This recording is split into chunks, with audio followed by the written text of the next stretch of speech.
Well, good evening or good morning or wherever you are in the world, guys. Welcome to yet another Bloom Spike video. Well, they turn out to be quite amusing to make. So I started making them again. So I have several just because. Anyway, LC Elegans didn't open up properly for this session.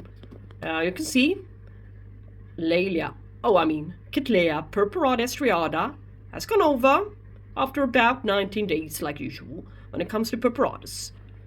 This one has inherited the very same traits. Blooms for about 19 days as well. This LC Elegans, a cross between Cattleya Leopoldii and Cattleya Purpurata. Blooms from, well, she is gonna bloom from two canes, one single flower spike, and another spike, a better spike with 4 buds.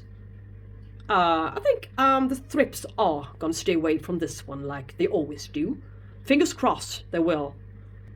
Let's look at some other sheath, shall we? It's a very exciting time for me this autumn regarding Cattleya blooms. Yeah, follow me into my kitchen. And up here on the shelf in the kitchen, we do see extraordinary progress. It almost when I'm just about to throw an orchid away or sell it or such, when it decides to finally do stuff for me. It's the Cattleya Golf Green Hair Pick from Orchids and More. I'm not really sure when I got it. I think one and a half years ago. I did my last attempt on this orchid. I mean, I had it before. It's a lousy plant which caught black rot and stuff.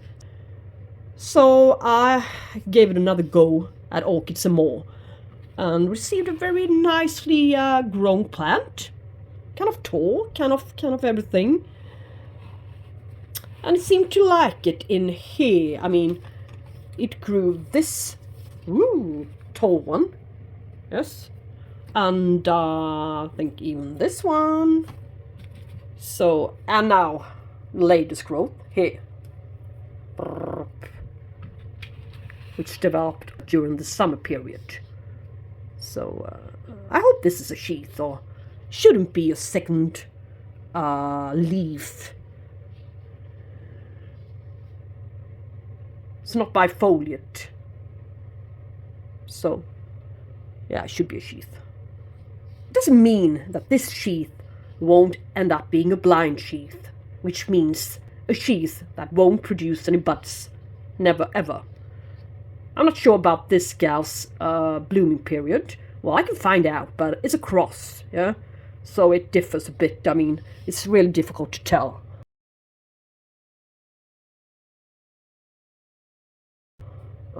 Which traits it's inherited. From which parent, I mean. Which parents, in many cases. So I had to go back there and dig in the family tree.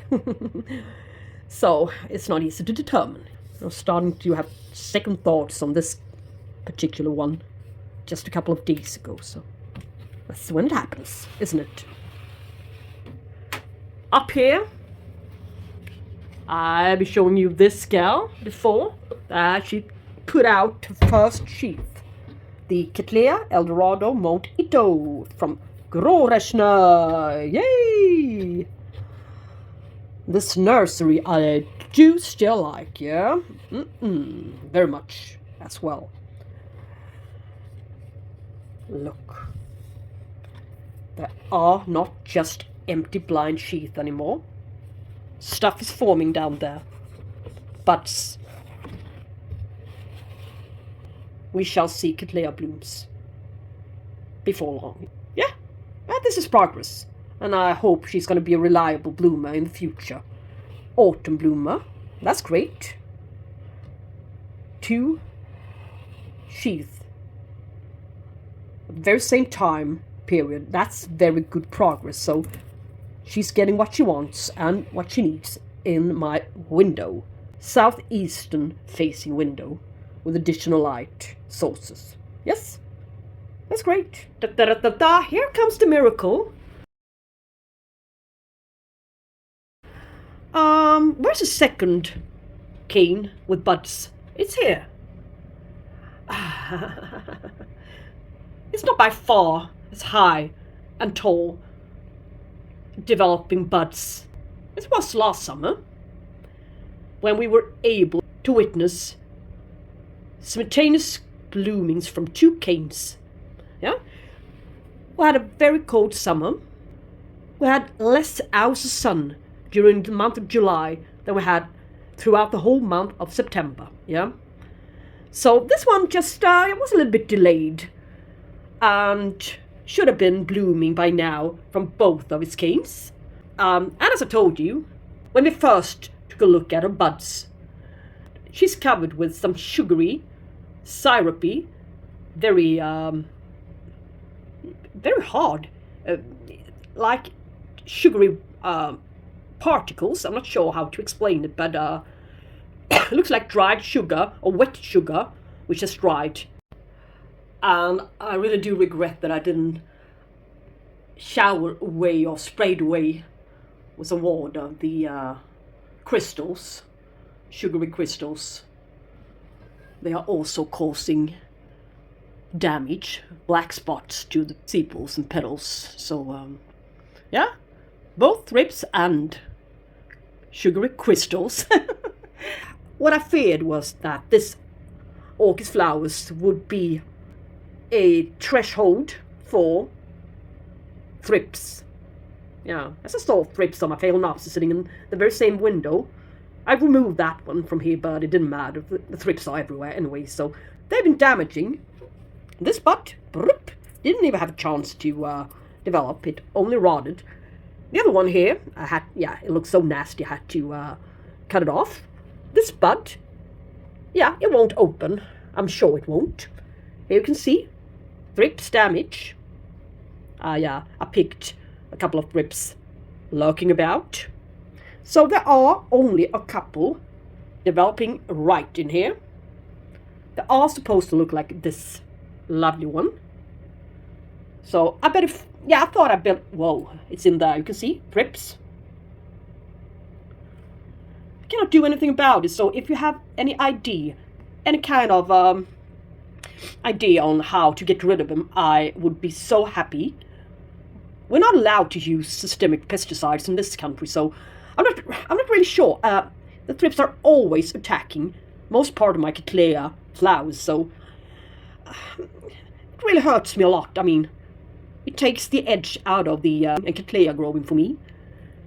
So when I see a Cattleya bud, my very first thought is, will it open? Will it manage to be open for more than a couple of days' time until the thrips gets to it and kills it off? But the fragrance is there. It's a lovely rose fragrance, not disturbing by any means. It's a kind of mild, very, very comfortable fragrance, I'd say. But she's still a gorgeous little gal. We should be happy for it. Well, I really have an urge to show you guys the Paphiopedilum Henryanum Charly times Tetsu before he goes over. It doesn't look like it's going over anytime soon. No declining at all. Can you see any decline? I cannot. This one has been open a good 4 weeks in a row. This is what we're after, I think, in our orchid growing. Small plant, good sized flower, long lasting. The only thing missing is that it's scentless, totally scentless. I'm not a huge fan on scented orchids. It doesn't really make a difference to me. I mean, I'm a bit allergic, to be honest, so to me it will be a little bit too much when 20 orchids are in full bloom, scented, at the same time, in the very same room I'm supposed to sleep in. So, well, it's okay with one scented orchid then, but not 20. It's a little bit too much. So, but I still wonder, when I uploaded the little short video on this one in bloom, when it just opened up its bud, that was, it turned out to be the most unliked video Of all of my videos, most number of thumbs down, and I simply didn't really understand if it was my presentation on it, or that was lousy or whatever, or if the flower itself was ugly, or if people had very bad experiences on particular with this species. Yeah, that's just been clinging on to my mind for a bit. I just didn't realize why this orchid was so bad. I think this is a marvelous orchid. So I'm not sure. So next time, maybe put down a comment. I don't like this orchid's colors, or I don't like the presentation you did on it. You weren't thorough enough, and the information was faulty, or whatever. I mean, we're here to learn and encourage each other. I mean, and get some knowledge and perhaps share some knowledge. That's why I'm here. Yes, at least. Well, we all got different reasons to stay on YouTube and watch videos, but well, for you guys who didn't see the short video, here she is. The scented Phalaenopsis, 3-lip. 1, 2, 3. Yeah, they're getting kind of common, these 3-lipped ones. Look like somebody just pulled off its center, in a way. Some more buds to open. And repotted, yeah, into semi-hydro. She's a scented one, and her, yeah, it's not a scent, it's a perfume. Oh, it really reminded me of the Lancôme Miracle, that perfume, or the toilette. Da-da-da-da-da, now she's out, totally out. This lovely blue happiness. Sadly, the camera is not catching the actual colors properly, but it's as a purplish, bluish cerulean as it can be. I think this one really stands on her own, color-wise. It's a very, very nice Phalaenopsis dendrobium, and it's a healthy one. Fragrant, indeed. Very good canes. In bark, peat moss and charcoal mix into a clay pot. Growing very nicely. The spike, produced in my care, yeah. I got this orchid 1 year ago at the garden centre. At a sale, I'm not sure. Yeah. Orchid special, yeah. I got it for half the price, so that was a bargain. I like it. I really do like it. And I like the gorgeous scent even more. It's not disturbing by any means. It's a very, yeah, very nice. Yeah, just put it simple. It's very nice. It's a good plant, really. So happy I've got it, and I decided to buy it, even though it's not a rarity by any means and takes up quite a lot of space. But she's really worth it. Yeah. Yeah, I still got this one from the Orchid Society meeting 1 week ago.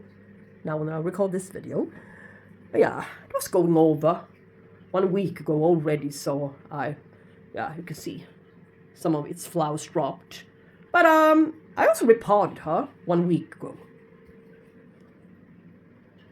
so it didn't take a toll on her flowering. Didn't really make a difference. Normally, it's totally fine to repot a Phalaenopsis orchid whilst in bloom. It won't affect the bloomings or cause any blooms to drop or bud blast or anything of the sort. So it's a quite rewarding plant with loads of resilience. Camera doesn't quite catch the colors like usual, but it's purple pink. These two guys differ a lot regarding the shape of the flowers, form and shape. This one is not so scented as the other one, the blue happiness. I would like to have an ID for this one. So if you guys can come up with an idea to me with this orchid. So I will have something to write on the tag. Would be an honor, yeah? But it's not a bad plant. I think she's doing fine. Small piece of her dropped. But that little piece I'm going to give away to the lottery on my next Orchid Society meeting. Yep. Good. Well, I almost keep forgetting. On Phalaenopsis. Yay. Just because she was outside on the balcony, I keep forgetting her. But she's still, yeah, she hasn't even opened up the last. But yet, she's still in bloom, yeah. I don't know really if I like her scent all that much. I'm not a fan of it. But it's okay, But yeah, it's a fluorescent, but yeah, kind of strong for my taste. She's glittering, diamond glittering. Kind of large, flowered. Good spike. 7-8 flowers in the spike. Seem to be very long lasting. I got her in spike 1 year ago, to be exact, around the 8th of October last year, so she's going to be out for some more time, I think. What else? What about this orchid? Yeah, these orchids, to be correct. No, it's not. Is it? I wrote down Barocco red. Maybe it's Barocco red, not Renaissance red. Should perhaps be Barocco, whatever, red. Maybe.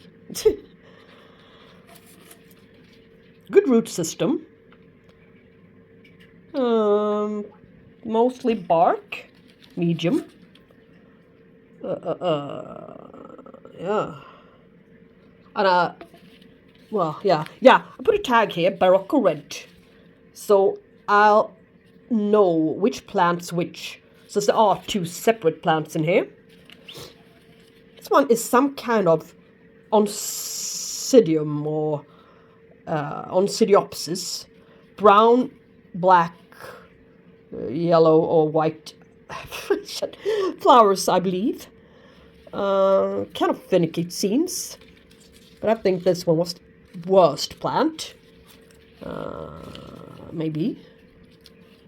Should be in bloom as well by now, so this growth seems to be quite okay. So I'm surprised it won't bloom, but maybe it needs some more time. Yeah. But they are both healthy, so as long as they are both healthy in there, I see no reason to divide them, split them up into 2 separate pots. They will only take up more space, which I do not have. So, yeah, that was a nice orchid. I almost forgot her. Well, now she sits there in her stand.